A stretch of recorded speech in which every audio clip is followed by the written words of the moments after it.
एवं कांडा परिवार सिरसा हरियाणा। एक बार यजमान परिवार के लिए जोरदार ताली बजाकर स्वागत।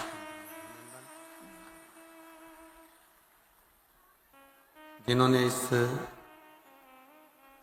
पवित्र पावन शिव महापुराण की कथा का भव्य आयोजन 2 वर्ष में आयोजित किया और तेरी कृपा बिना एक भी अणु लेते हैं सांस तेरी कृपा से तनु बखान क्या करूं मैं राखों के ढेर का चपटी भभूत में खजाना कुबेर का। हे गंगाधार मुक्ति द्वार ओंकार तू भोले ओंकार तू आयो शरण बिहारी शंभु तार तार तू।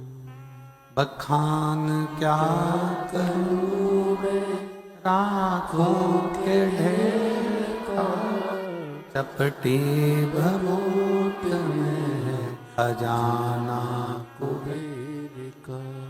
ये शिव की उदारता से, भगवान शंकर की करुणा से, उनकी उदारता से, उनकी दया से ये पवित्र पावन शिव महापुराण की कथा का दिव्य और भव्य आयोजन तारा बाबा जी की कुटिया के अंतर्गत चल रहा है। बड़े भाग्यशाली हैं सभी शिव भक्त जो एक संत के घर में बैठकर सत्संग कर रहे हो और संत का आशीर्वाद प्राप्त कर रहे हो।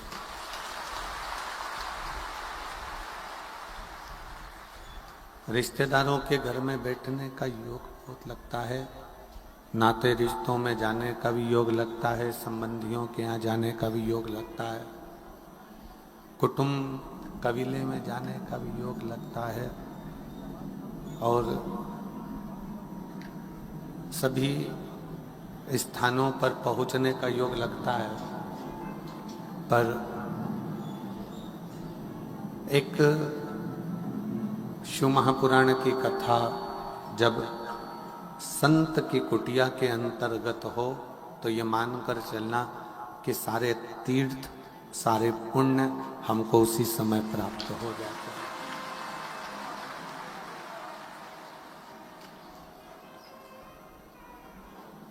हमने पहले भी कथा में एक वर्णन किया कि शिव विश्वास, शंकर भगवान एक भरोसा, एक विश्वास। और शिव को पाने के लिए सबसे ज्यादा जरूरी है आपका भरोसा, आपका विश्वास।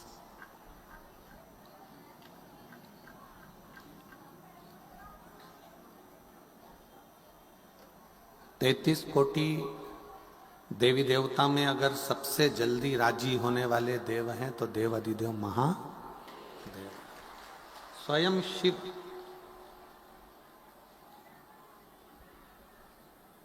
और इसका प्रमाण स्वयं गुरु नानक देव जी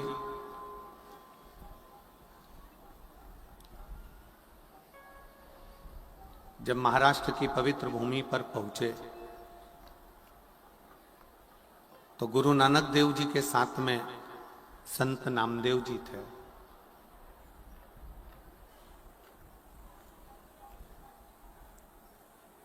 ओंडा नागनाथ में गुरु नानक देव जी भी बैठ गए और संत नामदेव जी भी बैठ गए।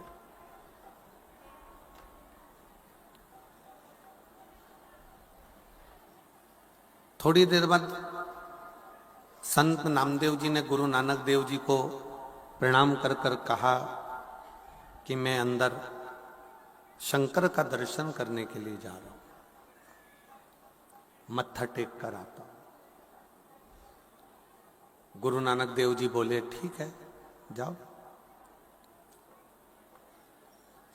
अब संत नामदेव जी जब मत्था टेकने के लिए नागनाथ के मंदिर में, शंकर जी के मंदिर में पहुंचे तो वहीं पर भक्ति में इतने लीन हो गए कि वो भजन गाने लगे, नाचने लगे, कूदने लगे।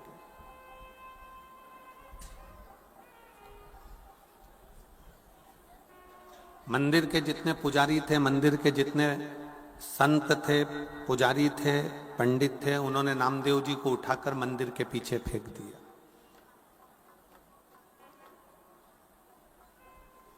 और मंदिर के पीछे उनको ले जाकर फेंका।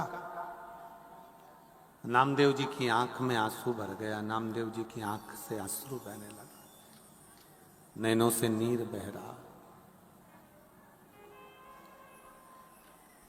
गुरु नानक देव जी ने नामदेव जी से पूछा कि तुम रोते क्यों,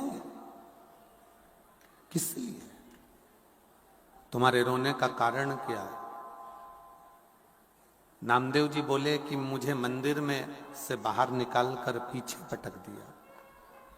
गुरु नानक देव जी ने नामदेव जी से कहा, अगर शंकर के प्रति तुम्हारा विश्वास है, सारे देवों में सबसे सरल देव हैं देव अधिदेव महादेव।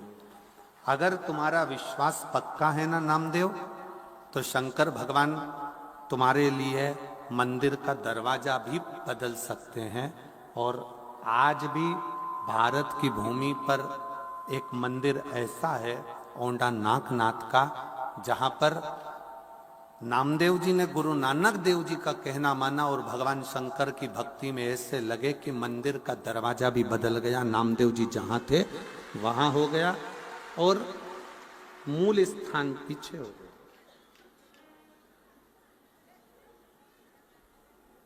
शिव महापुराण की कथा कहती है, एक संत, साधु, सन्यासी, तपस्वी, साधक, उपासक जब अपनी वाणी से कुछ कहते हैं ना, तो वो गलत नहीं होता। जैसे अभी श्री माननीय गोपाल जी कांडा जी कह रहे थे कि संत ने 2 रोटी दी और चटनी दी कि इससे खा ले। अब समझने वाला समझ जाता कि वो 2 रोटी नहीं, 2 बालक ही एक संत ने गोदी में डाल दिए हैं कि ये 2 गोदी में बालक आ गए।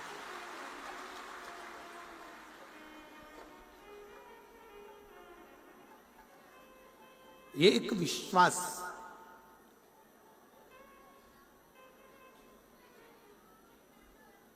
आज भी भारत की भूमि पर ऐसा मंदिर है औंढा नागनाथ का, महाराष्ट्र में, जो मंदिर उल्टा है, बिल्कुल विपरीत। किसके लिए? एक संत के लिए, एक साधु के लिए, गुरुजन के लिए, तपस्वी जन के लिए।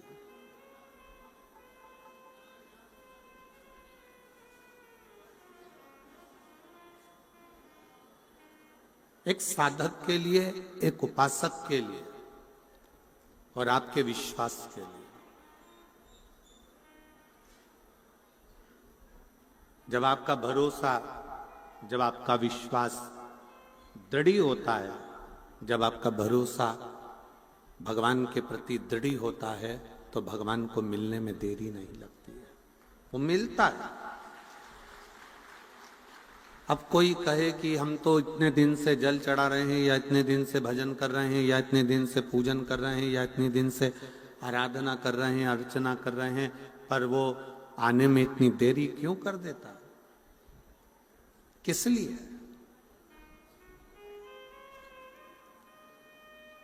एक बच्चे को भूख लगी है, छोटा सा बच्चा है, भूख बहुत तेज लग रही है, मां के हाथ में दूध की बोतल रखी है, बच्चे को दूध नहीं पिला रही है, बच्चा रो रहा है, बिलख रहा है, बहुत रो रहा है, तो भी मां उस बच्चे को दूध नहीं पिला रही। पास में बैठी हुई एक महिला ने कहा, तुम्हारा बच्चा बिलख बिलख के रो रहा है, तुम इसको दूध क्यों नहीं पिला देते? तुम इसको दूध पिला दो। तुम्हारे हाथ में ये बोतल में दूध रखा हुआ है और तुम पिला नहीं रही हो। पूरी ट्रेन में जितने लोग सफर कर रहे थे उनने कहा कि इस बच्चे को दूध पिला दो, तुम्हारे बोतल में रखा हुआ है, पर मां अपने बच्चे को दूध नहीं पिला रही, बच्चा बिलक बिलक कर रो रहा। क्यों? उस मां से पूछा गया कि तुम अपने बच्चे को दूध क्यों नहीं पिला रही हो? तब मां ने कहा यह दूध बहुत गर्म है, अगर मैं अपने बच्चे को पिलाऊंगी तो उसका मुख जल जाएगा, इसलिए मैं उसको दूध नहीं पिला रही, इसलिए मैं उसको दूध नहीं पिला रही, ये बहुत गर्म है। दूध ठंडा हुआ, मां ने दूध बच्चे को दिया, बच्चे ने पिया, बच्चा दूध को पी लिया। दूध ठंडा कर कर मां अपने बच्चे को देती है। आपने अभी की अभी मांगा कि भगवान मुझे ये दे दो, भगवान मुझे वो दे दो, भगवान मुझे ये दे दो, और भगवान के देने में अगर देरी हो रही है तो भगवान को धन्यवाद देना कि तू मेरा बाप है, तू अच्छे से जानता है कि मेरे लिए क्या अच्छा होगा और क्या बुरा होगा।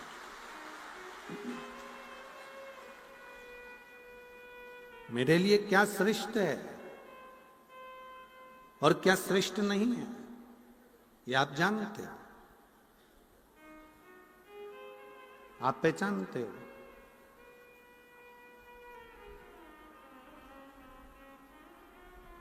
हो सकता है कि भगवान कुछ देना चाहता हो, देते देते हाथ को रोक लेता हो, समझ लेना कि कुछ उसमें विद्वत्ता हो,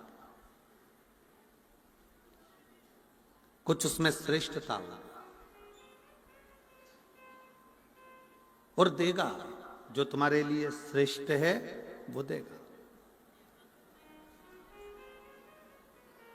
उसकी श्रेष्ठता होगी।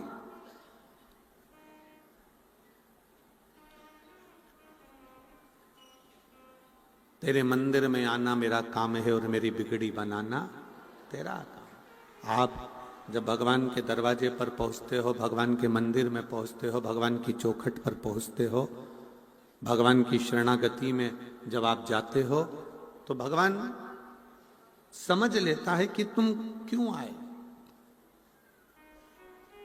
किस लिए पहुंचे।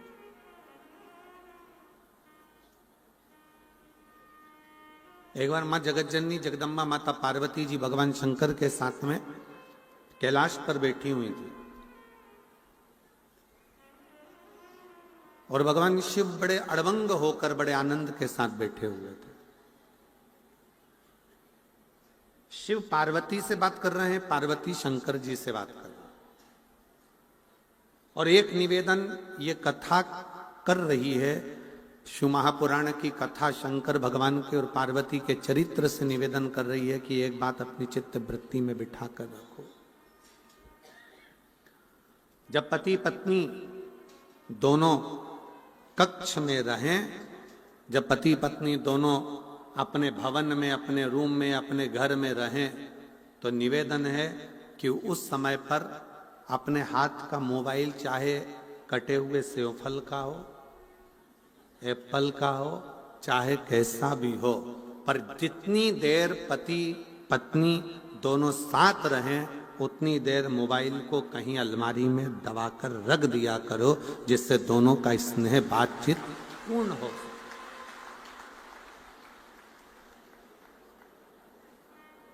हमने पहले भी एक कथा में कहा है कि मोबाइल जब से आया है इसने बहुत सी चीजों को बंद कर दिया। हमने पहले भी कथा में कहा जब से मोबाइल आया इसने बहुत सी चीजें खत्म कर दी। गोविंद जी, गोपाल जी, मोबाइल आया, पहले के समय में लोग मोबाइल, पहले रेडियो सुनते थे छोटा सा, अब मोबाइल आया तो रेडियो खत्म हो गया। पहले लोग पंचांग देखते थे, अब पंडित लोग पंचांग नहीं देखते, अब डायरेक्ट मोबाइल में देख लेते हैं। पंचांग, मोबाइल आया, पंचांग खत्म हो गया। पंचांग खत्म हुआ, रेडियो खत्म हुआ। पहले लोग टॉकीज जाते थे, फिल्म देखने जाते थे, मोबाइल आया तब से लोगों ने टॉकीज जाना, फिल्म देखना बंद कर दिया। टॉकीज खत्म, रेडियो खत्म, पंचांग खत्म,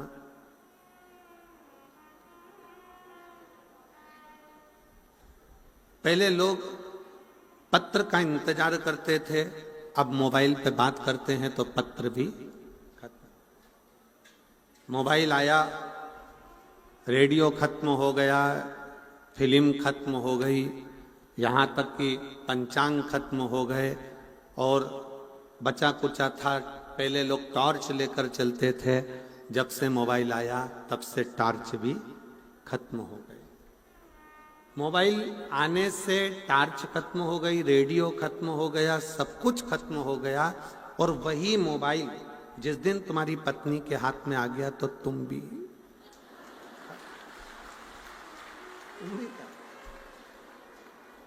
इसलिए सावधान इंडिया,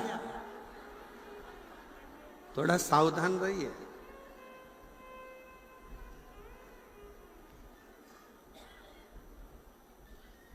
शंकर पार्वती जी का चरित्र कर रहा है, भगवान शिव और पार्वती जी का संवाद कर रहा है।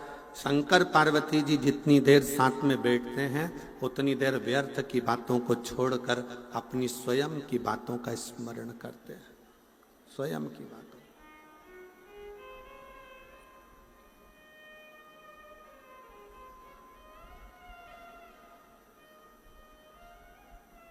और शंभु शरणे पड़ी मांगू घड़ी रे घड़ी, दुख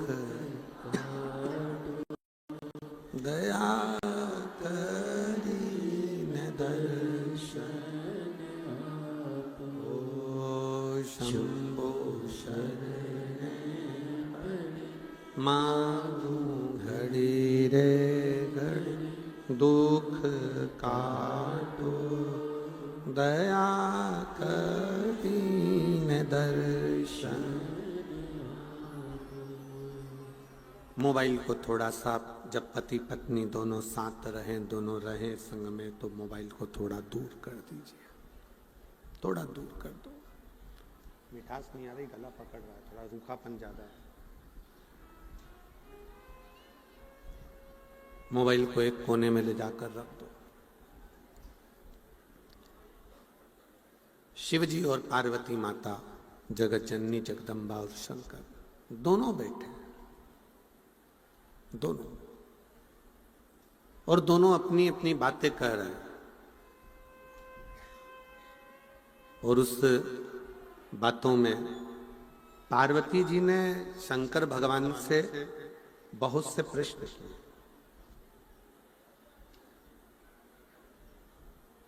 बहुत से प्रश्न।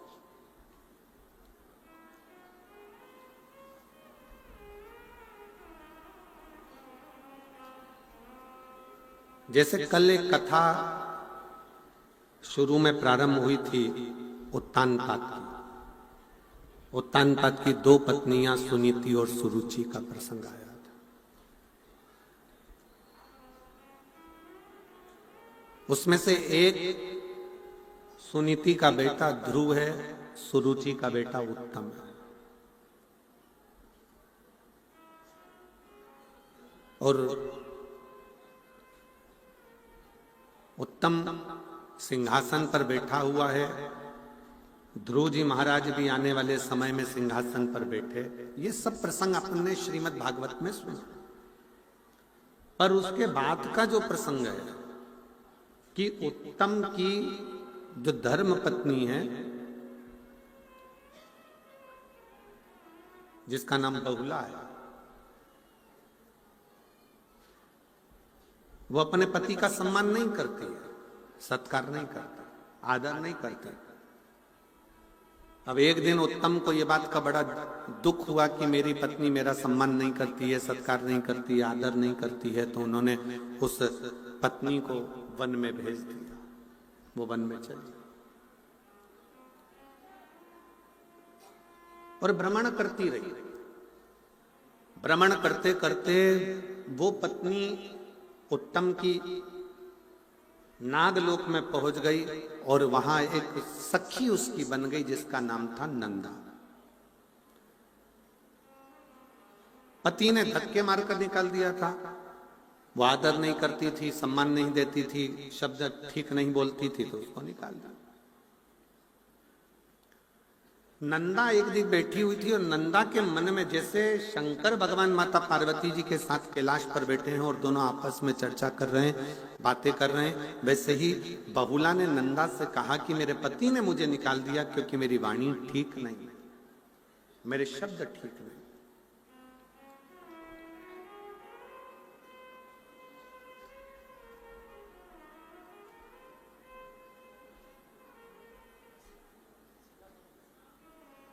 बहुला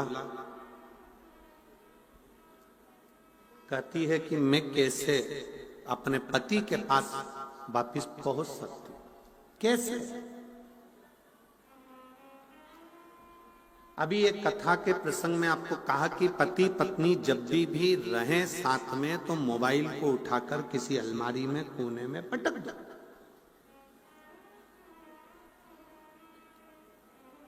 मैसेज करने वाले ने मैसेज करा है तो वो बाद में देख लेना। जब पति दुकान जाए, ऑफिस जाए या कहीं कोई काम है तो आप अपना मोबाइल खोलो, देख लो, मना नहीं है, मैसेज तो कहीं जाने वाला नहीं।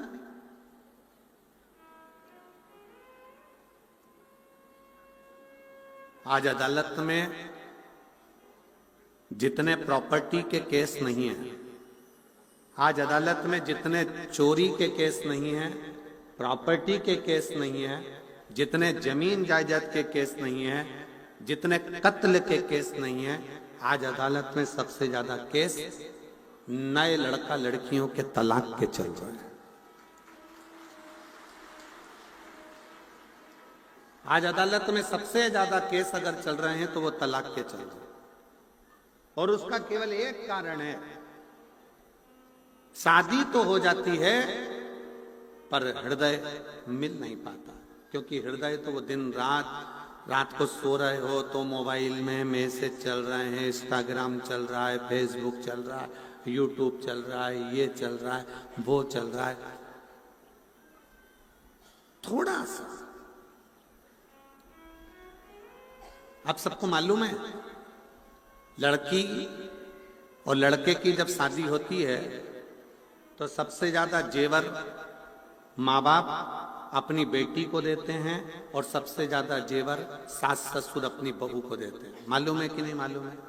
जम के तो बोलो जरा। सास ससुर ने और माँ बाप ने सबसे ज्यादा जेवर सास ससुर बहू को दे रहे हैं और माँ बाप भी अपनी लड़की को दे रहे हैं। लड़के को क्या देंगे? ज्यादा से ज्यादा एक ब्रेसलेट दे देंगे, चेन दे देंगे, अंगूठी दे देंगे, थोड़ा बहुत पहनने का सामान। लड़की को हार भी दिया है, लौंग भी दिया है, नाक की बेंदा भी दिया है, पायल भी दी है, करदोनी भी दी है, और माँ बाप ने भी दिया और सास ससुर ने भी दिया। कभी आपको मालूम है क्यों दिया जाए? किस लिए दिया? क्या कारण है? जो लड़की के माता पिता बेटी को थोड़ा सा सोना चांदी का जेवर बनाकर, रकम बनाकर देते हैं, और घर के जब लड़के की तरफ से भी जेवर जाता है तो हार पाटली सामान सब सोना चांदी का जाता है कि हमारी बहू को दिया जा रहा है। क्यों? उसका केवल एक कारण है, लड़की के माँ बाप जब लड़की को सोना देते हैं या जेवर देते हैं तो देने का कारण केवल इतना सा रहता है, साहब मेरी बेटी ये जो जेवर दिया है ना इससे भी ज्यादा कीमती है, इसलिए इस जेवर का कोई मायना नहीं, इसलिए इस जेवर को दिया जाता। ये जेवर हमने इसलिए दिया है कि ये मेरी बेटी के आगे शून्य है। ये लड़की के माँ बाप जेवर देकर कहते हैं कि ये जेवर के आगे मेरी बेटी प्रथम है, ये जेवर शून्य है। और सास ससुर अपनी बहू को हार पाटली करधोना मांग का टीका सारा जेवर चुन्नी बेस सब देते हैं। क्यों देते हैं? क्योंकि सास ससुर कहते हैं बेटी तू हमारे घर में आ रही है, इस जेवर की जितनी कीमत नहीं है जितने हमारे घर में रहने वालों की इज्जत की कीमत है, संस्कारों की कीमत है। जेवर गया वापिस आ सकता है पर इज्जत गई वापिस नहीं आ सकता। घर के संस्कार चले गए, वापस नहीं आ सकते। ये जेवर तो फिर आएगा, फिर मिल सकता। सिरसा वालों, 5 दिन की कथा हो गई, 2 दिन बचे, कल परसों।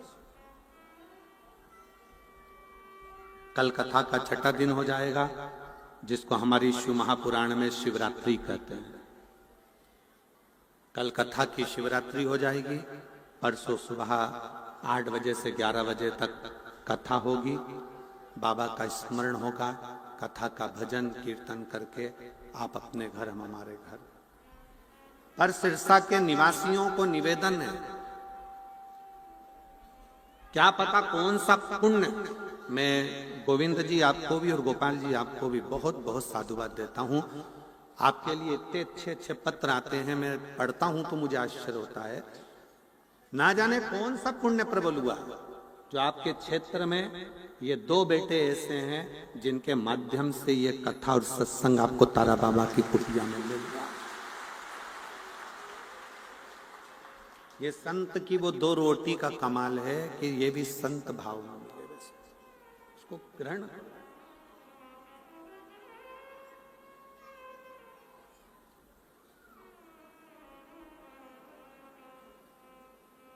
एक मिलिट्री का लड़का आया है, आर्मी का।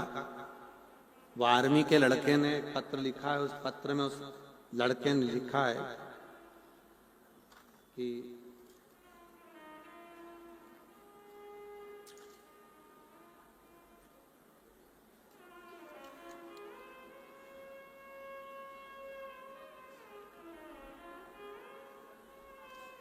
इस आर्मी के लड़के ने एक पत्र में लिखा है, मैं पंकज तिवारी हूं, ग्राम पूरे सुखमन, पोस्ट एली परसोली, जिला गोंडा से हैं। आ जाइए भाई पत्र जाना। इस बच्चे ने लिखा है, गुरुजी हमने आपकी कई कथाएं सुनी हैं और स्मरण भी किया है। मैं भारतीय सेना में हूं, पर जो व्यवस्था, मैं कांडा जी को धन्यवाद देना चाहूंगा कि जो व्यवस्था इस तारा बाबा की कुटिया में हुई वो व्यवस्था कहीं प्राप्त नहीं। मैं कांडा जी को धन्यवाद दूंगा, श्री गोविंद जी को, श्री गोपाल जी को, कि व्यवस्था की मूलता किसको कहते हैं। 1 2 3 4 ऐसे पंडालों को मिला और पीछे के सारे पंडाल मिला, इससे 9 पंडाल लगाए गए हैं। और 9 पंडाल में भक्तों के बैठने की व्यवस्था, उनकी आराम से सोने की व्यवस्था, भोजन व्यवस्था, ये सारी व्यवस्थाओं की मूलता कितनी विचित्र है।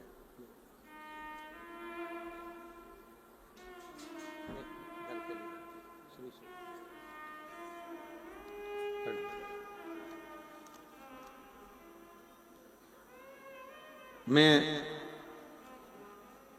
श्री गोविंद जी कांडा जी को और गोपाल जी कांडा जी को इसके लिए धन्यवाद देता हूं कि इतनी सुंदर व्यवस्था शायद ही कहीं हो। जो व्यवस्था शिव तत्व किसको कहते हैं? शंकर भगवान की उदारता किसको कहते हैं? कोई पुण्य सिरसा वालों के होंगे, कोई पुण्य और बहुत प्रबल होंगे जो बाबा देव अधिदेव महादेव ने कृपा कर कर ये दूसरे वर्ष में शिव महापुराण की कथा सुनने का सौभाग्य दिया।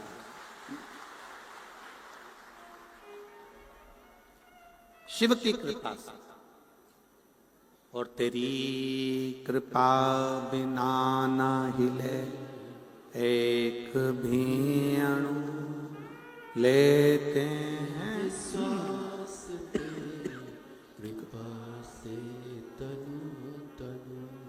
बखान क्या करूं मैं राखों के ढेर का, चपटी भभूत में खजाना कुबेर का।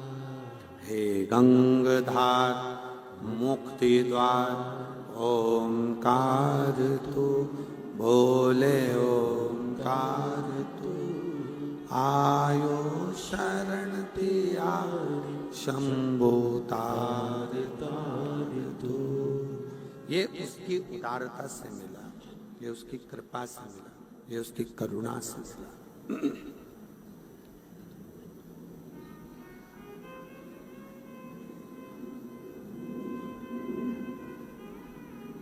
बहुला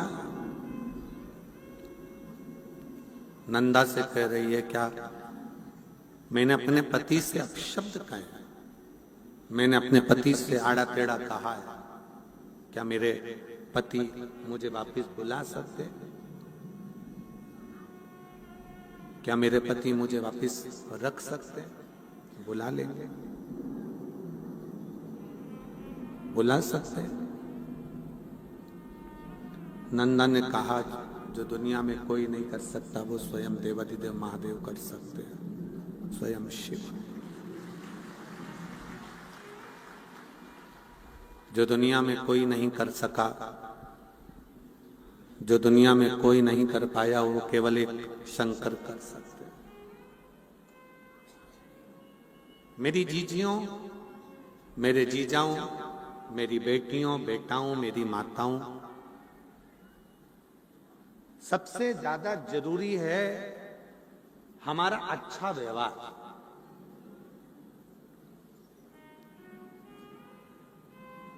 आज के जमाने में किसी के घर में धन की कमी नहीं है।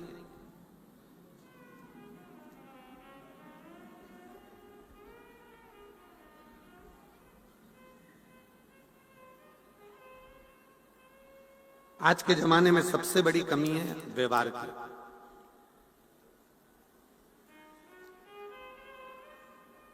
सब मेहनत कर रहा है, सब अपने भाग्य का खा रहे हैं और अपनी किस्मत में लगे हुए हैं और अपनी कर्म में लगे हुए हैं। सब खूब मेहनत कर रहे हैं, खूब कमा रहे हैं, खूब खा रहे हैं, पर सबसे ज्यादा कमी हो गई है अच्छे व्यवहार की।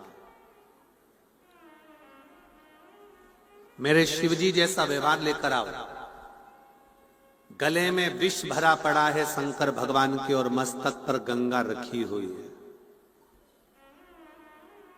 कितना भी क्रोध तुम्हारे कंठ पर हो, पर भेजा ठंडा रखिए गंगा जैसा, भेजा ठंडा।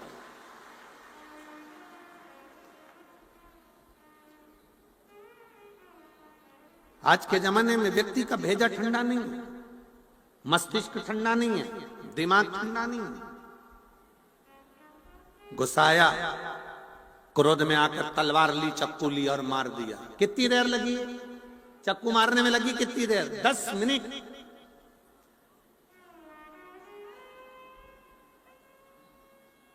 10 मिनट चक्कू मारने में लगा। गया, दौड़ा, चक्कू ढूंढा, लाया और गोपा, और वो व्यक्ति मर भी गया, चले भी गया, समाप्त भी हो गया। मालूम पड़े 10 मिनट चक्कू मारने में लगे। पर ईमानदारी से बोलो, क्या केस, अदालत का केस क्या 10 मिनट में निपट जाएगा? जम के तो बोलो जरा। नहीं। कितना समय लग जाएगा? 10 साल। 10 मिनट के क्रोध ने 10 साल बर्बाद कर दिए। 10 मिनट के क्रोध ने 10 साल पीछे धकेल दिया, तुम्हारे बच्चों को भी, परिवार को भी, कुटुंब को भी, कबीले को भी, और सब।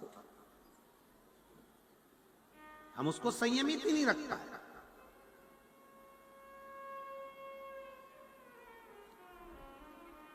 अगर चाहते तो गुरु नानक देव जी कह सकते थे, नामदेव तुझे मंदिर के पंडित जी ने निकालकर बाहर फेंका है, जा वापिस जा।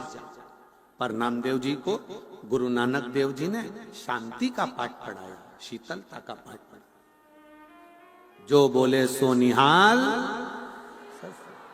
गुरु नानक देव जी ने शांति का पाठ पढ़ाया और गुरु नानक देव जी ने कहा, नामदेव भले तुझे मंदिर से बाहर निकाल दिया, पर तू चिंता मत कर। अगर तेरा विश्वास पक्का है, तेरा भरोसा पक्का है, तो वो मंदिर में रहने वाला शंकर भगवान भी तेरे लिए मंदिर का गेट पलट देगा। और पलटा। आपका विश्वास सबसे मूल है, आपका भरोसा सबसे मूल है। अगर विश्वास नहीं है तो परमात्मा भी नहीं है, भरोसा नहीं तो भगवान भी नहीं है। भगवान नहीं है।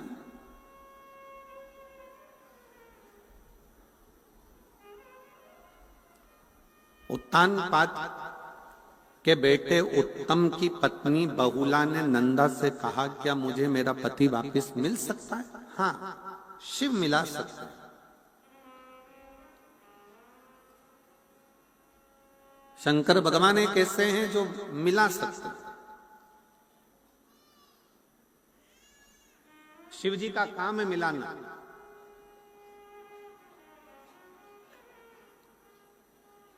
शंकर भगवान का काम है मिलाना।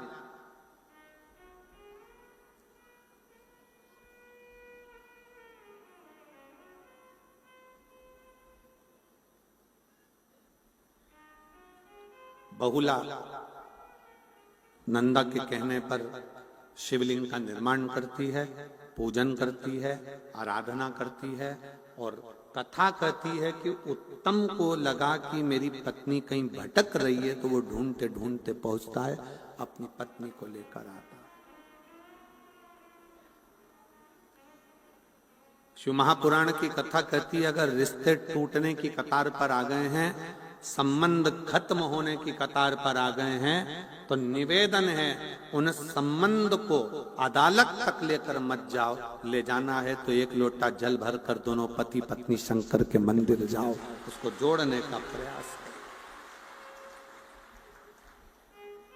मंदिर तक जाओ, शिवालय तक जाओ, शंकर भगवान की चौखट तक जाओ।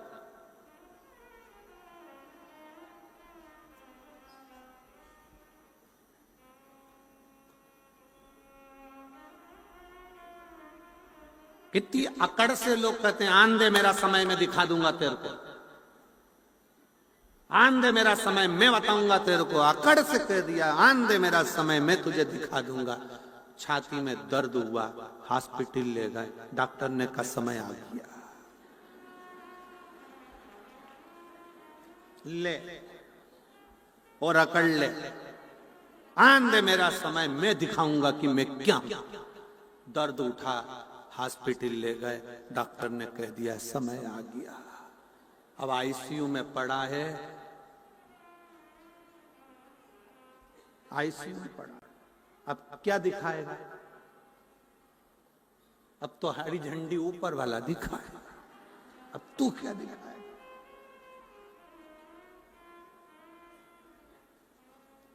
ये तो उसमें का हाल हो गया ना कि टीचर ने सारे बच्चों से कहा, सारे बच्चे कल क्रिकेट पर निबंध लिखेंगे, तैयारी कर कर आना। सारे बच्चे क्रिकेट के निबंध की तैयारी कर कर लाए। सबने अपनी अपनी कॉपी में निबंध लिखा क्रिकेट पर निबंध लिखा। तब क्रिकेट पर निबंध लिखते लिखते सबकी कॉपी सर ने चेक करी, टीचर ने चेक करी। एक बच्चा बैठा था, उससे कहा ला तेरी कॉपी ला। उसने कॉपी दिखाई और जो कॉपी दिखाई तो पूरी कॉपी खाली थी, पूरी कॉपी। और नीचे लिखा था पानी गिरने के कारण मैच स्थगित कर दिया गया। पूरी कॉपी खाली है, पूरी कॉपी खाली। और नीचे एक लाइन में लिख दिया पानी गिरने के कारण मैच स्थगित कर दिया गया। टीचर को चक्कर आ गया। टीचर, अरे बेवकूफ है, पागल है, मैंने तुझे कहा था क्रिकेट पर निबंध लिखा, स्थगित हो गया तो कैसे लिखता? नीचे लिख दिया। हम यही जिंदगी जी रहे हैं, बस मेरा समय आन दो। समय का इंतजार करते रहते हैं, भाग्य के भरोसे बैठे रहते हैं। भाग्य में होगा तब मिलेगा, भाग्य में होगा तब मिलेगा, भाग्य में होगा तब मिलेगा, भाग्य में होगा तब मिलेगा। भाग्य के भरोसे मेरे शंकर भगवान नहीं कहते कि भाग्य के भरोसे बैठो। मेरे शंकर भगवान कहते हैं अपना कर्म करो, मेहनत करो। जब मेहनत करोगे तो भाग्य खुद लिखोगे, कोई दूसरा नहीं लिखेगा। आप मेहनत ही नहीं कर रहे और बैठे भाग्य के भरोसे।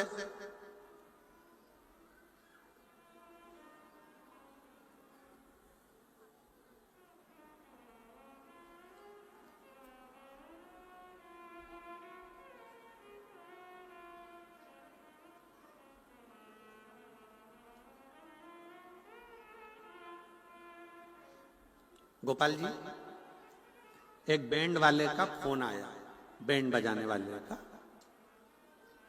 वो पुंगी वाला बैंड, वैसा नहीं इंसान का बैंड बजा रहे हैं। तो बैंड बजाने वाले का फोन आया सीहोर, और उन्होंने कहा गुरुजी से बोलो हमारा आजकल बैंड बाजे का धंधा सही चल नहीं रहा है, डीजे ने हमको फेल कर रखा है, बहुत तकलीफें आ रही हैं, बहुत। ऑफिस से फोन आया आशीष के पास। आशीष हमको बोला, कहे गुरुजी ऐसी ऐसी बात है। हमने कहा बैंड वालों से भी कहो कि अच्छी मेहनत करें, कुछ नया मेहनत कर कर आगे बढ़े, खूब परिश्रम।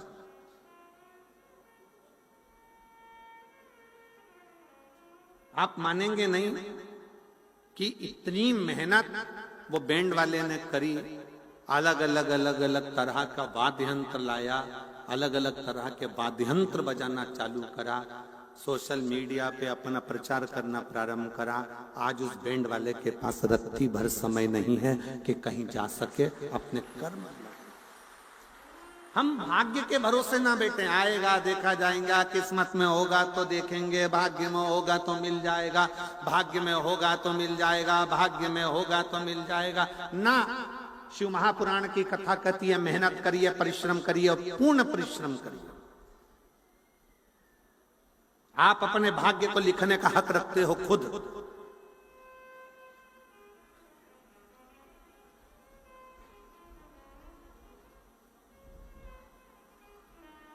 बहुला ने कहा क्या मेरे भाग्य में मेरा पति मुझे वापस मिल सकता है? नंदा ने कहा भाग्य तुम्हें लिखना पड़ेगा, थोड़ा व्यवहार चेंज करना पड़ेगा, अच्छी वाणी बोलना पड़ेगा, सम्मान के शब्दों को लाना पड़ेगा, अपने आप घर सुधर जाएगा।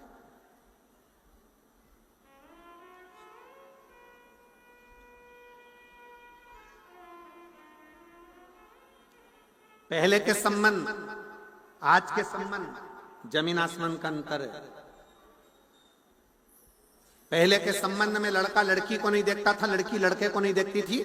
गए, यहां पर बैठी होंगी कई बुजुर्ग मेरी माताएं, बूढ़ी बूढ़ी माताएं मेरी बैठी होंगी जो ये जानती हैं। चाय की ट्रे लेकर गए, लड़की ने नीचे रखी चाय की ट्रे,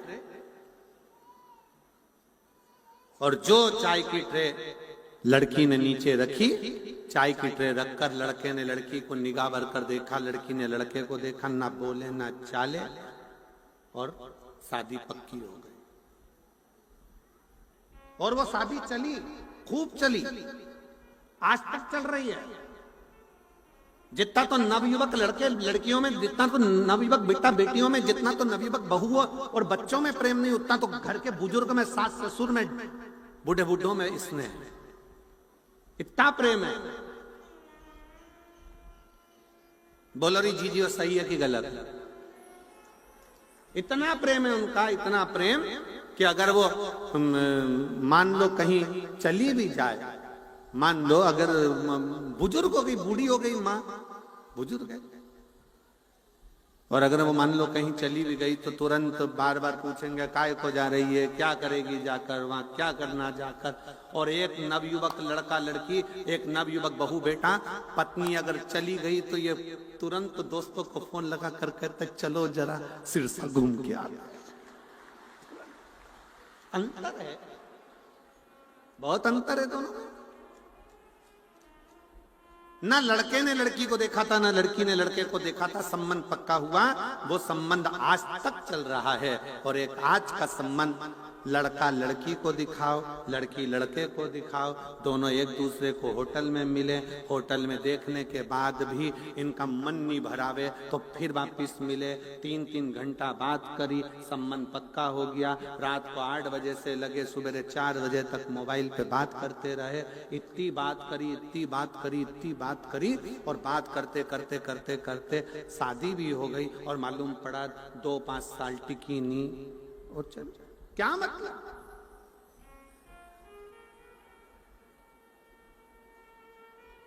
क्या मतलब?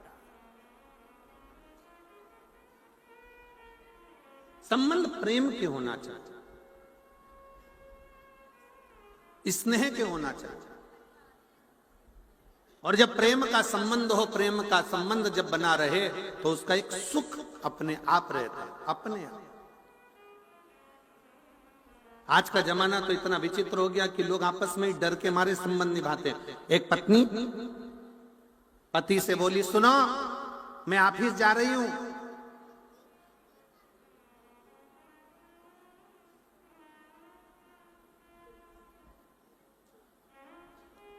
बच्चों के थोड़े से कपड़े बाथरूम में रखे हैं,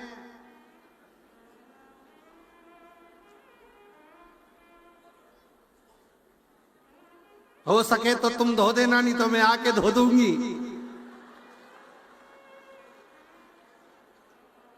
हो सके तो तुम धो देना, नहीं तो मैं आके धो दूंगी।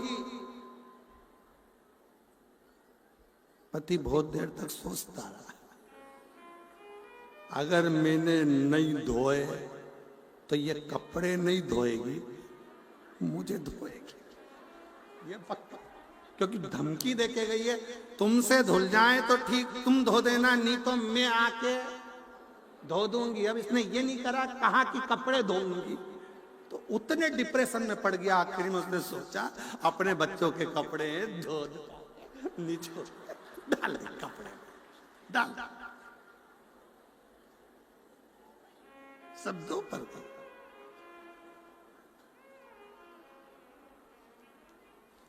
पत्नी ने आते से पूछा, धुल गए? धुल गए? पति बोला, मैं तुझे इतना प्रेम करता हूं। अब ये नहीं बोला कि तुझसे डरता हूं,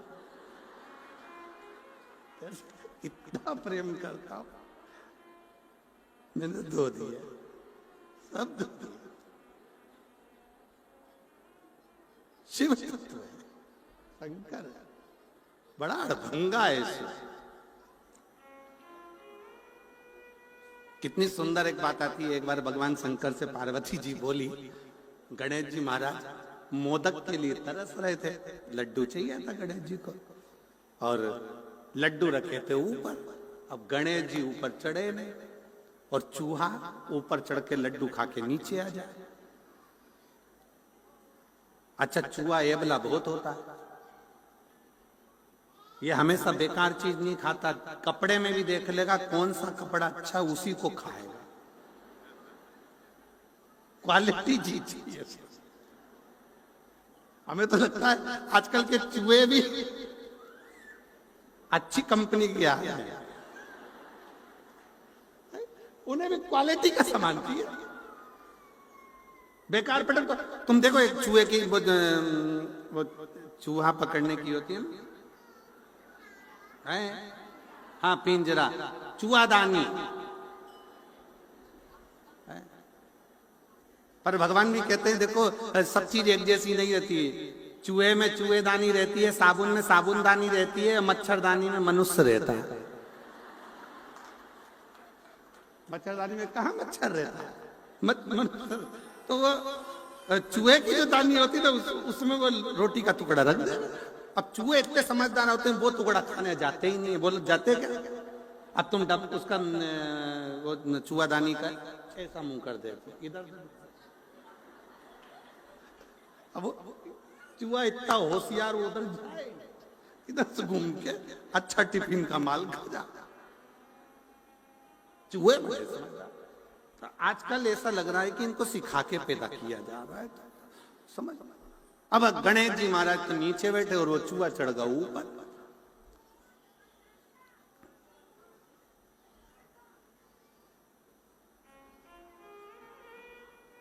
और धोती खावे, कुर्ता खावे, खावे नए नए रूमाल, गणेशा मेरी कुटिया में, तेरो चूहा करत कमाल, गणेशा मेरी कुटिया।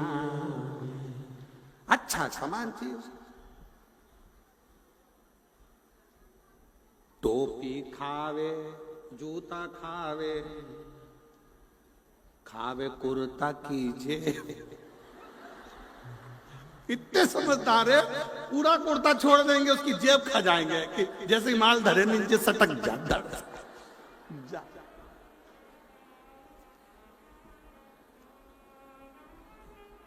आवे खुरता कीजे गजानंद मेरी कुटिया में, तेरो चूहा करत कमार गजानंद मेरी कुटिया। अब पार्वती जी ने आवाज लगाई प्रभु भगवान शिव जी से, शंकर जी से कहा शंभु शंभु शंभु शंभु शंभु। शंकर भगवान देखे पार्वती जी को, क्या चाहिए? पार्वती जी बोली गणेश को लड्डू दे दो ऊपर से, ऊपर लड्डू रखे हैं, दे दीजिए। शंकर भगवान ने इतना बड़ा डला जो लड्डू का था उठा लिया। जरा विचार करिएगा, जो त्रिशूल डमरू संसार का वजन उठा सकता है वो लड्डू का टोकला नहीं उठा सकता। जो डला उठाया लड्डू का भड़ के फेंक दिया। पार्वती जी बोली लड्डू नहीं संभला। गणेश जी आके बोले पिताजी तुमने पूरे लड्डू जमीन पे गिरा दिया। गणेश जी महाराज के शब्द सुनकर शंकर जी बोले बेटा आज नहीं गिराता तो रोज उठा के देना पड़ता।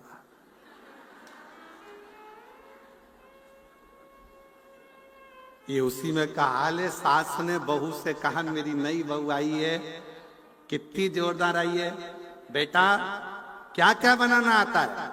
बहू ने कहा मम्मी सारी चीजें आ जाती है। अच्छा चल आइसक्रीम बना।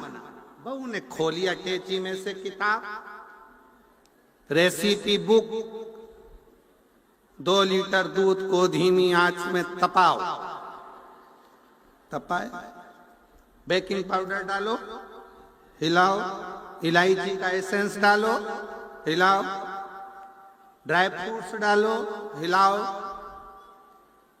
फिर 1 घंटा फ्रिज में रख दो। 3 घंटे बाद सास फ्रिज खोल के पानी पीने गई तो उसमें उसने देखा 1 घंटा रखा था। सास ने पूछा बहू ये मंदिर का घंटा फ्रिज में किसने रखा? बहू बोली मम्मी सिर पे पल्लू लेके बड़े प्रेम से बोली मैंने रखा। तो तूने क्यों रखा? बुक में लिखा था 1 घंटा फ्रिज में रखो। अरे सास बोली अरे तूने जो घोल तैयार करा था उसको 1 घंटा फ्रिज में रखना था और तू मंदिर का घंटा उठा के रखी। शिवजी जानते थे अगर मैंने डला दे दिया तो मुझे बार बार देना पड़ेगा, अगर मैंने डला दिया है तो देना पड़ेगा, फिर देना पड़ेगा।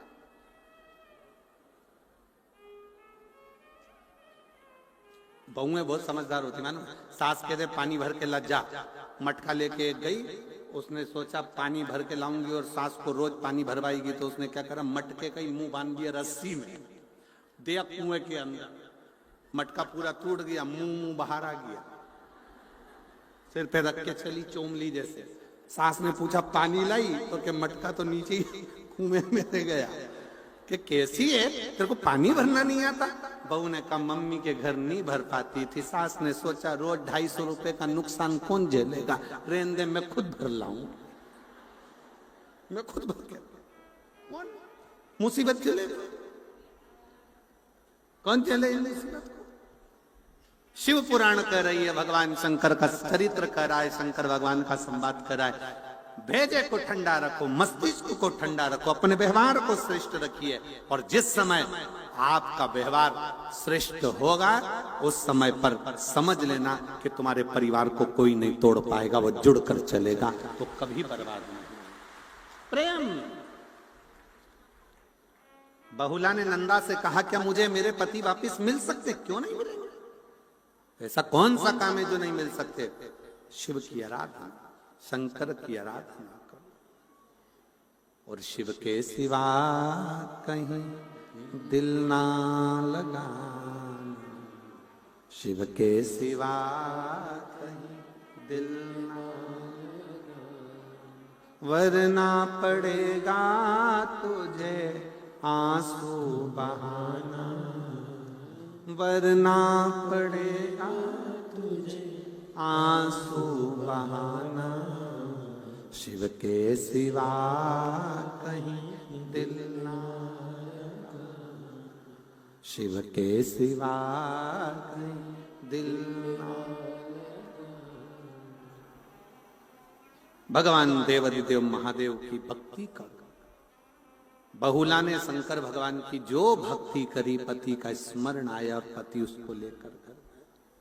रिश्तों को जोड़ो, तोड़ो। पार्वती जी ने भगवान शंकर से कैलाश पर बैठे बैठे बहुत से प्रश्न किए और शिव जी भी पार्वती को बहुत सी बातें कर रहे। पहले ऐसा होता था, पति ऑफिस से आता था, दुकान से आता था, फैक्ट्री से आता था, तो रात्रि में विश्राम करने से पहले पति पत्नी दोनों बहुत बातें करते थे। व्यापार की, व्यवसाय की, घर की बहुत सारी गहन चिंतन होता था। आज के जमाने में ये सब बंद हो गया। आज के जमाने में पत्नी अपना मोबाइल, पति अपना मोबाइल, बच्चे अपना मोबाइल, और जो व्यवहारिकता होना चाहिए वो व्यवहारिकता सब समाप्त, सब समाप्त। एक बचा कुचा था तो ये सेल्फी ने बर्बाद कर दिया। जितने लोग प्रयाग में नहाने नहीं गए उतने सेल्फी खींचने गए पूरे प्रयाग, पूरे आधा सेल्फी। और निवेदन है, जितना सेल्फी मुस्कुराकर खींचते हो उतनी मुस्कुराहट तुम्हारे जीवन में प्रतिदिन लेकर आ जाओ तो भी काम चल जाए। उतनी मुस्कुराहट अपने जीवन में लेकर आओ। रोज प्रतिदिन आपके चेहरे पर मुस्कुराहट होना चाहिए, स्माइल होना चाहिए, चेहरे की प्रसन्नता होना चाहिए।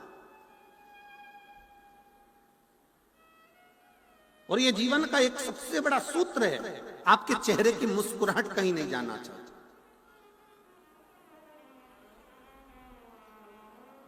हम इस तारा बाबा की कुटिया में जब देवादिदेव महादेव की 108 फीट की जब मूर्ति का दर्शन करते हैं तो पूरे भारत में ऐसी मूर्ति नहीं मिलेगी जो इतनी मुस्कुराती हुई दिखती होगी। सब दुख काटो ओ भोला, सब दुख काटो।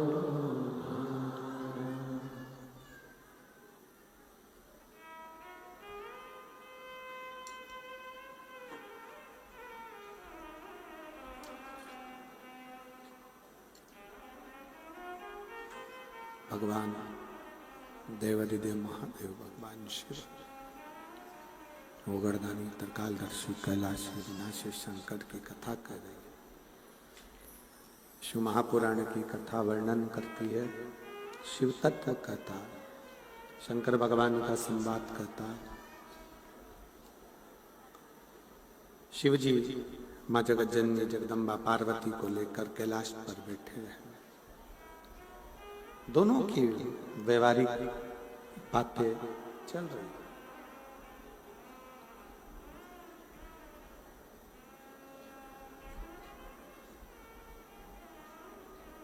पार्वती जी ने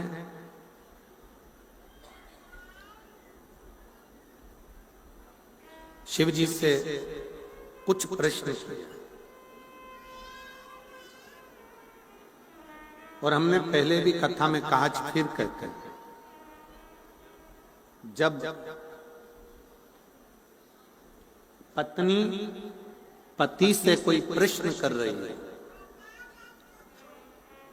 या पति पत्नी से कोई प्रश्न कर रहा है, उसका उत्तर मुस्कुरा कर देना चाहिए, चिढ़कर नहीं। पत्नी ने प्रश्न किया और पति ने चिढ़कर उत्तर दिया, या पति ने प्रश्न किया, पत्नी ने चिढ़कर उत्तर दिया, ये श्रेष्ठ नहीं। मेरे भगवान देवादिदेव महादेव भगवान शंकर से माता पार्वती जी प्रश्न कर रही हैं और शिव जी उसका उत्तर मुस्कुरा कर दे रहे।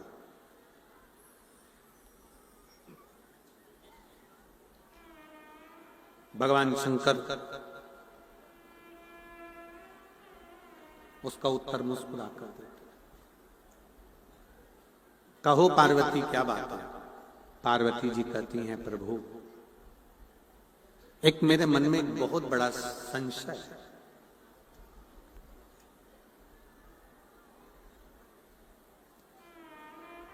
व्यक्ति कर्म की संलग्नता में लगा रहे कि भाग्य के भरोसे पर बैठा रहे। कर्म की संलग्नता हो कि भाग्य के भरोसे बैठना श्रेष्ठ है। भगवान शंकर कहते हैं पार्वती, एक बात अपनी चित्त वृत्ति में उतार कर रखिए। अपनी चित्त, एक व्यक्ति का जीवन का एक कर्म, भगवान शंकर कहते हैं जब कोई एक लोटा जल लेकर मेरे मंदिर तक, मेरे शिवालय तक, मुझ तक जब कोई एक लोटा जल लेकर पहुंचता है ना, शंकर भगवान कहते हैं उस समय पर, उस व्यक्ति के घर से निकलने पर, मंदिर तक पहुंचने पर, वो जितना मनन चिंतन करता है हुआ आता है, जो सोचता हुआ विचार करता हुआ आता है, शंकर भगवान कहते हैं कि वो मेरे मंदिर तक पहुंचते पहुंचते उसका कार्य पूर्ण में अपने आप कर देता। और उसका प्रमाण देखिए, एक पत्र है,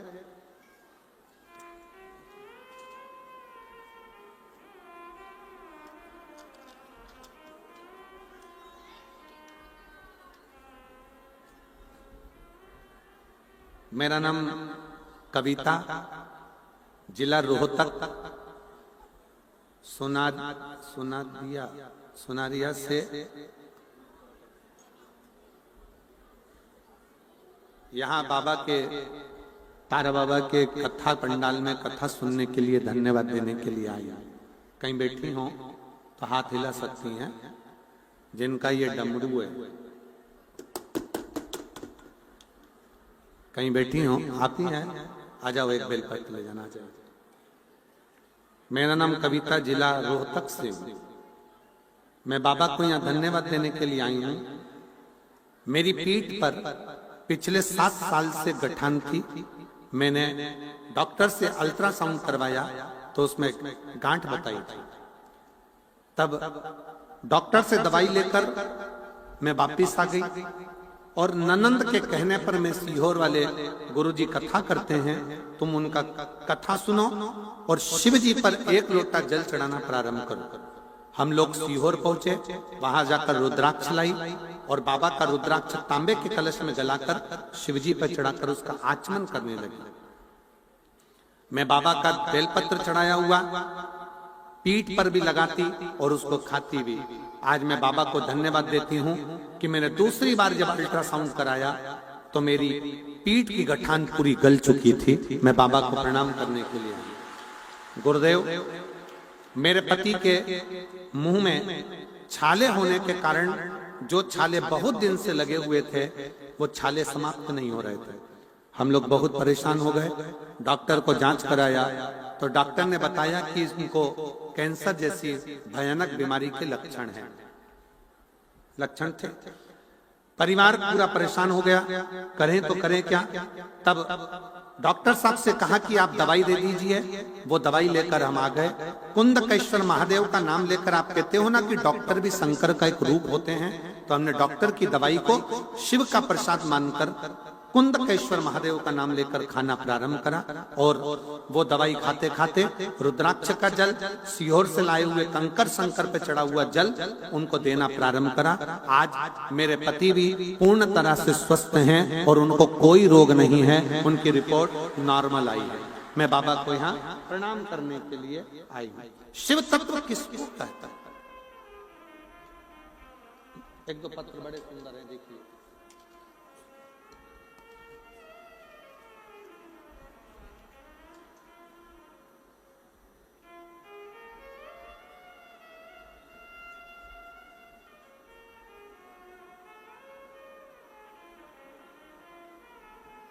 सुशीला देवी, तहसील भादरा, जिला हनुमानगढ़ से आई हैं। कहीं बैठी हो तो हाथ हिला सकती हैं। सुशीला देवी, तहसील भादरा, अगर कहीं बैठी हो तो हाथ हिला सकती हैं। आप ही हैं, आ जाओ। बेलपत्र ले जाना। मेरे पति का नाम रघुवीर सिंह है। 2020 में फौज से रिटायरमेंट हो गए। 2020 में रिटायरमेंट हुआ। 1 साल तक नौकरी ढूंढते रहे, 2 साल हो गया नौकरी ढूंढते ढूंढते, पर उनको दूसरी नौकरी नहीं मिल पाई। सारे एग्जाम दिए तो भी उनका रिजल्ट ठीक नहीं आ पाया। तब मेरी मम्मी ने बताया कि टीवी पर आस्था चैनल पर पंडित प्रदीप मिश्रा जी भोलेनाथ जी की कथा सुनाते हैं। मैंने आपकी कथा सुनना शुरू किया। मेरे पति रोज शिव जी के मंदिर जाते, 1 लोटा जल चढ़ाते, भोलेनाथ से प्रार्थना करते। जैसे जैसे भर्ती आई वैसे वैसे एग्जाम देते रहे, फिर भी 1-2 नंबर से रह जाते। 2023 में फिर हम लोग कुबेरेश्वर धाम गए और कुबेरेश्वर धाम में जाकर बाबा भोलेनाथ से प्रार्थना की और श्री शिवाय नमस्तुभ्यम का जाप 108 बार किया। कंकर शंकर की पूजन करके उसमें से 1 कंकर लेकर घर आ गए और बाबा की ऐसी कृपा हुई कि आज मेरे पति का सिलेक्शन पुनः पुलिस कांस्टेबल के बल पर हो गया है। मैं बाबा को प्रणाम करने के लिए आई हूं। शिव तत्व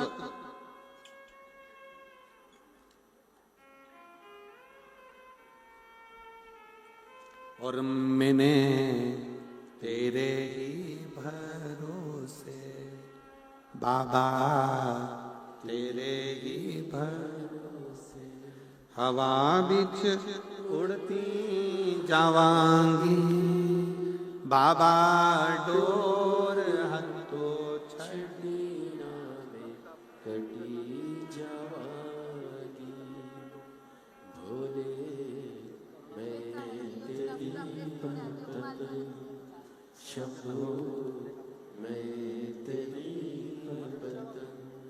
हवा बिच उड़ती जावांगी बाबा, डोर छड़ी नावे में कटी जावांगी भोले मैं तेरी। शिव तत्व कह रहा है भगवान शंकर का चरित्र का। आपका जितना विश्वास है, आपका जितना भरोसा है, आपकी जितनी दृढ़ता है, शिव को मिलने में देरी नहीं लगती है। भरोसा मूल है, सबसे मूल है आपका भरोसा, सबसे मूल है आपका विश्वास। थोड़ा मिठास करिए साउंड में। सबसे मूल है आपका विश्वास, आपका भरोसा, आपकी दृढ़ता। पार्वती जी भगवान शिव से कहती हैं कर्म और भाग्य।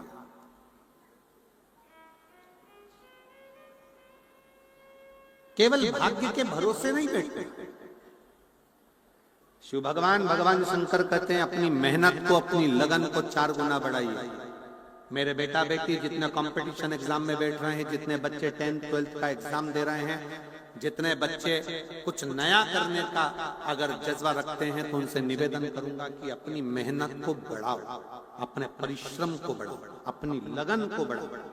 और जब आप अपना कर्म, अपनी मेहनत, अपनी लगन बढ़ाओगे तो अपना भाग्य अपने कर्म के अनुसार खुद लिखते चले जाओगे और आगे बढ़ते चले जाओगे। संसार में कई लोग ऐसे हैं जो अपने भाग्य के भरोसे पर बैठे रहते हैं। देखा जाएगा, होगा, भगवान जब चाहेगा तब करेगा, भगवान जब चाहेगा तब करेगा। ना ना ना, मेहनत अपने को करो, परिश्रम अपने को करो। जितना जितना मेहनत करोगे, जितना जितना परिश्रम करोगे, जितनी जितनी मेहनत के पल पे आगे बढ़ोगे, उतना उतना सुख आपके जीवन में बढ़ता चले जाएगा। आप मेहनत करिए, परिश्रम से आगे बढ़िए। लगन बहुत जरूरी। शिव कथा कहती है, भगवान शंकर का चरित्र कहता है, शिव महापुराण की कथा कह रही है। पार्वती जी प्रश्न करी भगवान शंकर से, भगवान शंकर ने फिर पुनः उत्तर दिया,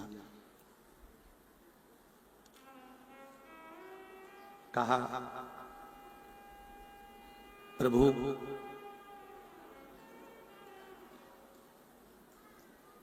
क्या भगवान भाग्य लिखकर नहीं भेजता है?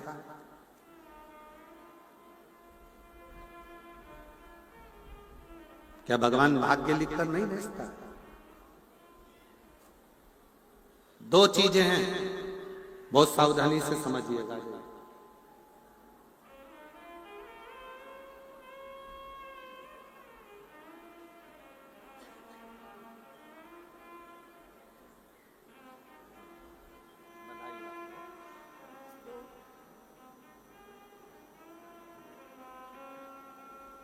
श्री शिवाय नमस्ते।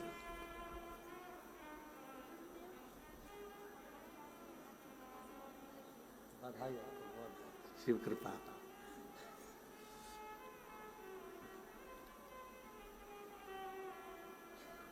माता पार्वती जी ने पूछा भगवान शिव जी से, क्या विधाता भाग्य लिखकर नहीं भेजता? शंकर भगवान कहते हैं पार्वती जी दो चीजें हैं, एक पेन का लिखा हुआ और एक पेंसिल का लिखा हुआ। पेन का जो लिखा हुआ है उसको कोई मिटा नहीं सकता, पर जो पेंसिल का जो लिखा हुआ होता है उसको मिटाकर फिर लिखा जा सकता। पार्वती जी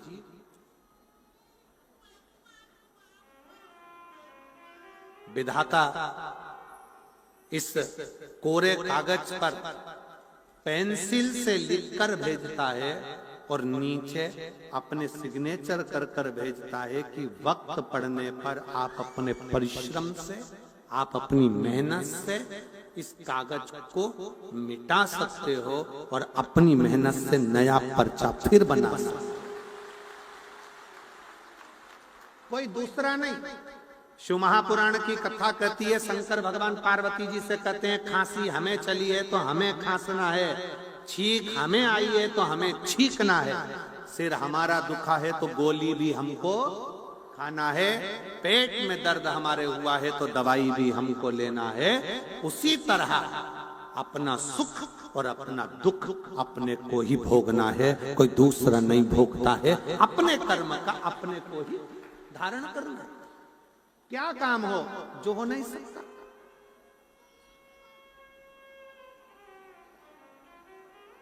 देवताओं ने अमृत पिया, 33 कोटि देवता अमृत के हकदार बने और शंकर भगवान के लिए केवल विष का कटोरा सामने लाकर रख दिया गया, केवल विष।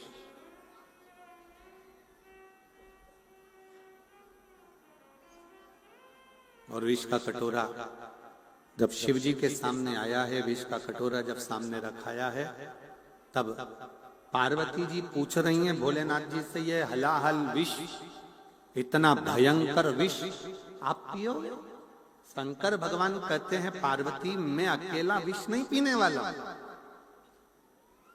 ये मत सोच कि मैं विष पीऊंगा, अकेला नहीं पी सकता।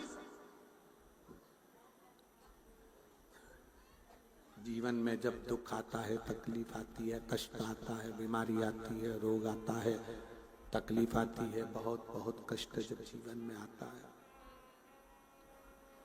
बहुत बहुत तकलीफें जब जिंदगी में आती हैं, तो परिवार किस लिए होता है? उस दुख को झेलने के लिए। मैं अकेला नहीं, पार्वती इस विष को मैं और तुम दोनों धारण करेंगे, क्योंकि शिव और शक्ति दोनों मिल जाते हैं तो दुख कितना भी बड़ा हो वो अपने आप कटता चले जाता, अपने आप कटता।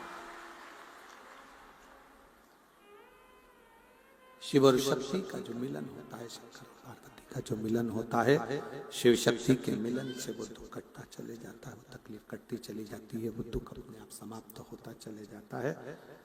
थोड़ा मीठा करिए, गला पकड़ रहा है बहुत तेज, मिठास दीजिए उसमें, एकदम रूखा रूखा आ रहा है।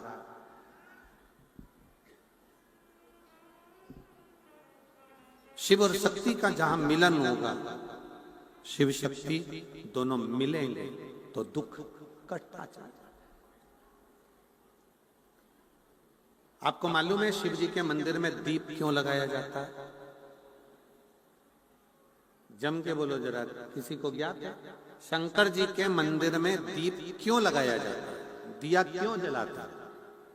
किस लिए जलाते हैं? मंदिर में अंधेरा है, प्रकाश करने के लिए दीप जलाते हैं क्या? जम के बोलो। मंदिर में तुम्हारे दीपक की जरूरत है भगवान को, क्या इसलिए दीप जलाते हैं? नहीं, मंदिर में दीप जलाने का कारण केवल एक होता है। हम दीप इसलिए प्रज्वलित करते हैं कि बाबा तेरे दरवाजे से मुझे बहुत आस लगी है और आस का दीप जलाकर जा रही हूं। जैसे यहाँ प्रकाश हुआ है वैसा ही मेरी जिंदगी में प्रकाश होगा, ये मैं विश्वास नहीं करता। वैसा कि वैसे ही मेरे जीवन में, वैसा कि वैसे ही मेरी जिंदगी में प्रकाश होगा, ये मैं वो विश्वास लेकर, वो आस लेकर, वो विश्वास लेकर मैं जा रहा हूं। मेरे जीवन में भी एक अलग से एक ऊर्जा, मेरे जीवन में भी एक विश्वास सम्मुख में प्रकट होगा, ये आस लेकर मैं जा रहा हूं। भरोसा। क्यों आए हो शिव पुराण में? क्यों बैठे हो भगवान शंकर की कथा में? कई लोगों को तो, पीछे वालों को तो हम दिख भी नहीं रहे होंगे, जो बाहर के पंडालों में भरे पड़े हुए हैं, रोडों पर बैठे हुए हैं, जहां तहां जो लोग बैठे हैं उनको हम नहीं दिखे। क्यों बैठे हो? केवल एक आस का दीप जलाकर बैठे हो कि विश्वास के बल पर कि मेरा शंकर, जो तुलसी बाबा ने लिखा कि शंकर विश्वास रूपिणो, शिव जी विश्वास हैं, तो वो विश्वास को अपने भीतर जागृत कर कर बैठे हुए हो कि विश्वास में शिव मिलेगा जरूर, शंकर हमें प्राप्त जरूर होंगे और शंकर हमें मिलेंगे जरूर, और मेरा दुख, मेरी तकलीफ, मेरा कष्ट शंकर काटेंगे जरूर, काटेंगे।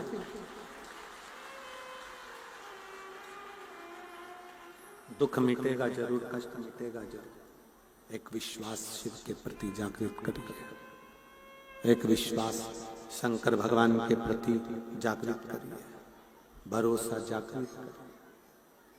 शिव पुराण कहती है, भगवान शंकर कहते हैं, पार्वती तुम कह रही हो कि कर्म और भाग्य दोनों ही प्रबल हैं, पर उसमें सबसे ज्यादा प्रबल है आपका कर्म, आपका कर्म। एक विदल और उत्पल दो असुर हुए, दोनों प्रबल थे, दोनों की विद्वत्ता प्रबल थी।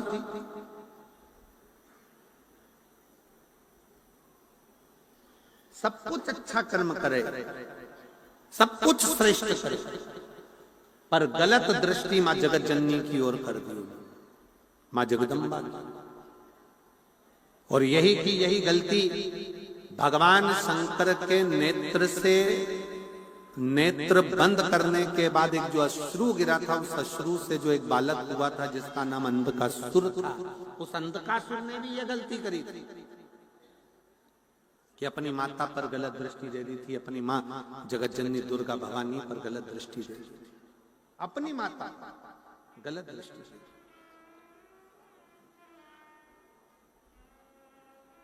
शिव महापुराण की कथा कहती है,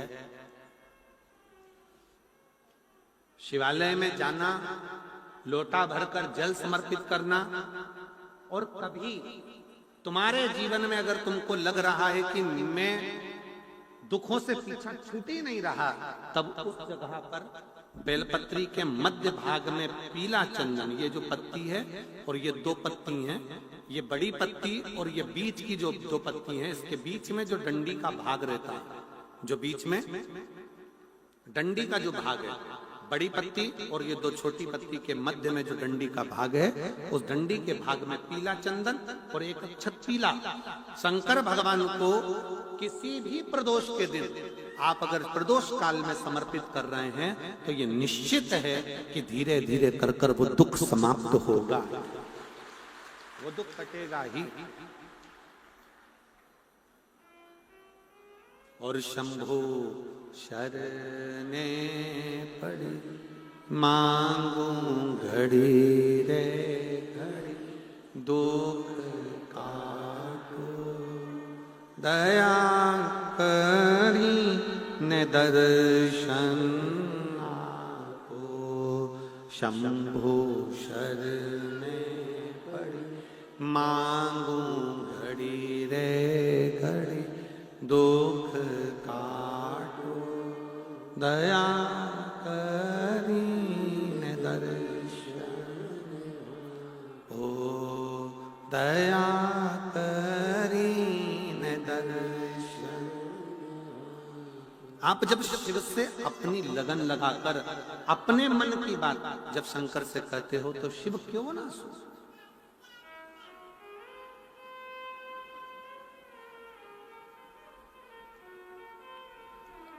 पार्वती जी ने फिर अगला प्रश्न किया। मां जगतजननी ने तीसरे नंबर का प्रश्न किया कि शिव जब कोई जल चढ़ाने के लिए आपके पास में आता है तो आप सबसे पहली चीज क्या देते हैं? बहुत सावधानी से सुनिएगा, ये आपके और हमारे जीवन की बड़ी विचित्र थी। शंकर पार्वती का संवाद नहीं, ये आपका और हमारा भी संवाद।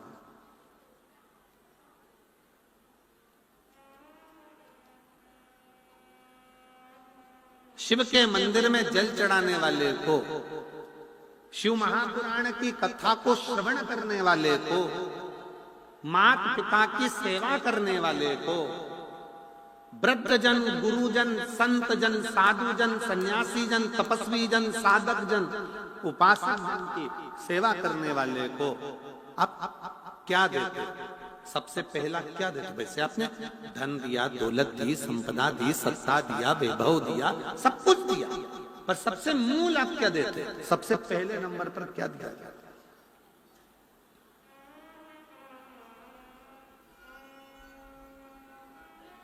शिव जी कहते हैं, शिव महापुराण की कथा सुनने वाले को, शंकर पर जल चढ़ाने वाले को, शिव तत्व को जानने वाले को, शिव की स्तुति करने वाले को मैं सबसे पहले बुद्धि, मेरा जो पुत्र है बुद्धि का देव गणेश, मैं उसको उसके साथ उसके द्वार तक, उसके घर तक भेज देता हूं।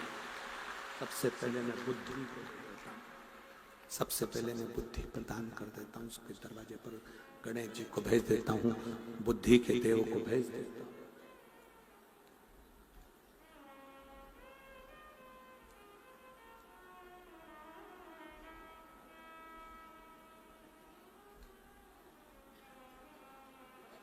भाग्य श्रेष्ठ है कि बुद्धि श्रेष्ठ है? तो शंकर भगवान कहते हैं ये बुद्धि और भाग्य का भी झगड़ा बहुत हुआ। इसमें बुद्धि कुछ नहीं बोली है, पर भाग्य बहुत बोला।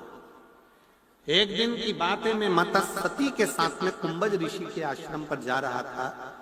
पार्वती अगस्त ऋषि के दरवाजे पर मैं कथा श्रवण करने के लिए जा रहा था। उस समय पर भी सती ने मुझसे यही प्रश्न किया था कि बुद्धि और भाग्य में श्रेष्ठता किसकी?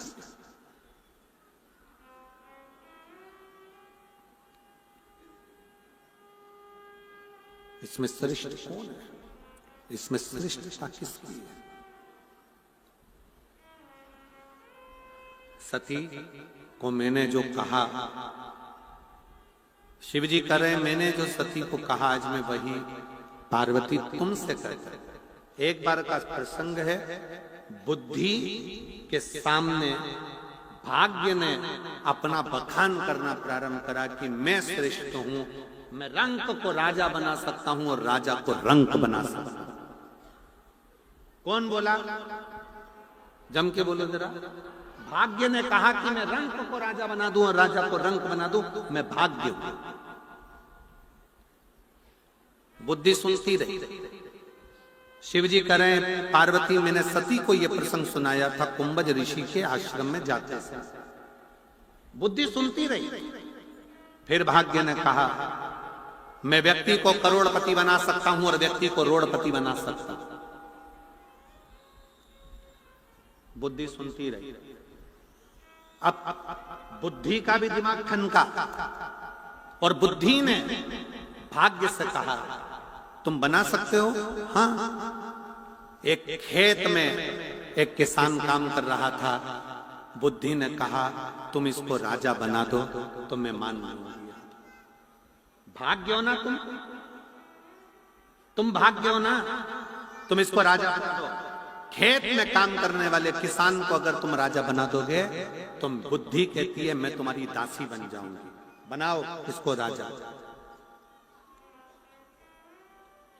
भाग्य ने हंसते हुए कहा, क्या बुद्धि, इतना छोटा सा काम दिया है मुझे राजा बनाने का, अभी बना देता हूं मैं राजा, अभी।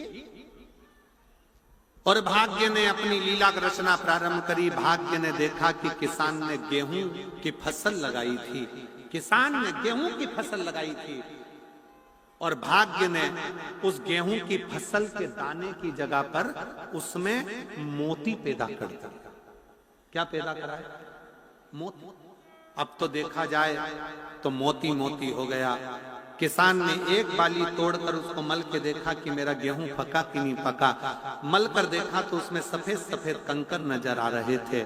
किसान की आंख में आंसू भर गए, मैंने तो गेहूं लगाया था, ये पत्थर कहां से हो गया। फिर उसने दूसरा तोड़ा, फिर देखा तो उसमें पत्थर ही पत्थर सफेद नजर आ रहे थे। किसान बाहर बैठकर रोने लगा। नगर का राजा निकल कर जा रहा था। राजा ने देखा कि मेरे नगर का किसान रो रहा है, क्यों रो रहा है? पूछा, तुम्हारे रोने का कारण क्या है? किसान ने कहा, मैंने गेहूं की फसल लगाई थी, परंतु उसमें ये सफेद सफेद कंकर हैं, मैं पहचान नहीं पा रहा, ये सफेद सफेद कंकर लगे हैं। राजा ने जो फसल देखी तो राजा को लगा ये तो मोती हैं, मोती, और इतने कीमती मोती, ये मोती और इतने कीमती। राजा ने विचार कर लिया, मैं इससे कहता हूं कि ये फसल मेरे राजघराने में ला कर दे, मैं अपनी लड़की का विवाह इसके साथ कर दूंगा। भाग्य ठहाका लगाकर बुद्धि से कहता है, ये देख मैं राजा बनाकर मानूंगा। किसान भरा फसल को और ले जाकर राजा के यहां दे दिया। राजा ने अपनी लड़की का विवाह कर दिया। बुद्धि देख रही, तू राजा बना, बुद्धि देख रही। लड़की का विवाह करा, सोना चांदी हीरा पन्ना देकर सुंदर सी बेटी का विवाह उस किसान के साथ कर दिया। किसान जब अपने घर में आया तो रात्रि के समय उसके मन में आया कि मैंने सुना है कि मौत बड़ा सुंदर रूप धर कर आती है, ऐसा लग रहा है राजा ने मेरे साथ चाल चलकर ये जरूर किसी मौत को मेरे कमरे में भेज दिया है और ये मुझे मार कर रहेगी। तो किसान कमरा छोड़कर नदी की ओर भागा।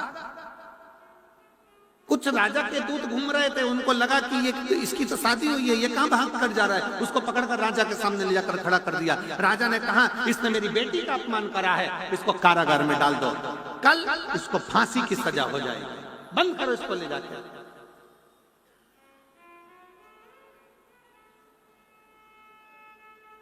बुद्धि ने कहा, भाग्य देवता क्या हुआ, राजा बन गया? भाग्य देव हाथ जोड़कर बोले, मेरी गोटी उल्टी बैठ गई, ये राजा नहीं बना। तुमसे हाथ जोड़कर निवेदन है, इसको छुड़ा दो, भले ये राजा बने चाहे नहीं बने। बुद्धि ने कहा, तुमने हार मान ली भाग्य? भाग्य कहता है कि मैं हार मानता हूं। बुद्धि ने अपना रीत अपनाई। राजा के कक्ष के बाहर दूसरे दिन जैसे ही उसको किसान को लेकर आए और फांसी की सजा सुनाने वाले थे, तो उससे पूछा गया कि तू बता कि मैं नदी की ओर भागकर क्यों जा रहा था? उसने कहा, महाराज किसी के रोने की आवाज सुनी थी, कोई कह रहा था मुझे बचा लो बचा लो बचा लो, इसलिए मैं उसे बचाने के लिए गया था। राजा ने मन में सोचा, मेरा जमाई कितना विद्वान है, दूसरे के दर्द को देखकर दुखी हो गया, आज से मैं तुझे सिंहासन पर बिठा दूंगा, आज से मैं तुझे सिंहासन पर बिठा देता हूं। भाग्य मुख देखता रहा और बुद्धि ने अपना काम रच दिया। शिव महापुराण की कथा में शंकर भगवान पार्वती से कहते हैं, पार्वती भाग्य की रचना